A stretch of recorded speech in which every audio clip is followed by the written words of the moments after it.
স্ত্রী আর ৩ বছরের ছেলে ইরফানকে রেখে মাত্র ১ মাস আগে দেশ ছেড়েছিলেন সেনা সদস্য জাহাঙ্গীর আলম।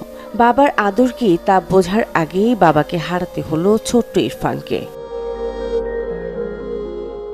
সুদানে সন্ত্রাসী হামলায় নিহত সেনা সদস্য জাহাঙ্গীর আলমের বাড়ি কিশোরগঞ্জের পাকুন্দিয়া উপজেলার তারাকান্দি গ্রামে।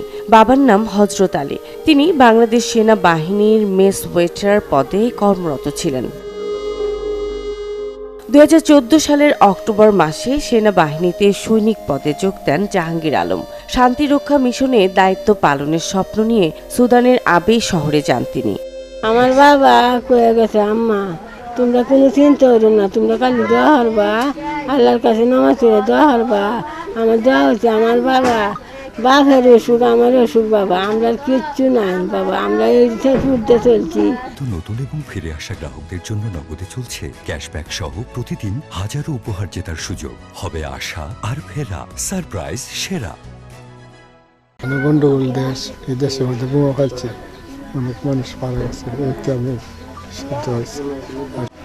কাজ কাম কম হলেও তোমার তো সুখ, আমার চেহারা দেখো নাতি, আমরা কিভাবে চলবাম দেন, আমরা চলার পথের ব্যবস্থাটা চাইতেছি।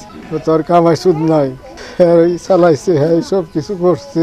নিজেদের তেমন জমি নাই, এই জন্য সরকারের কাছে আমার আকুল আবেদন, তার একটা বাচ্চা আছে ৩ বছর বয়স, তারা পরবর্তীতে কিভাবে জীবনযাপন করবে সরকার যদি এই বিষয়টা বিবেচনা করে। লাস্টটা তো তাড়াতাড়ি আমরা পৌঁছায় দেন, যা আমরা সবাই দেখার লাগে অপেক্ষা।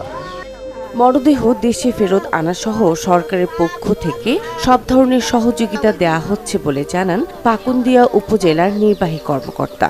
উপজেলা প্রশাসন ব্যক্তিগতভাবে এই পরিবারের পাশে সবসময় আছে।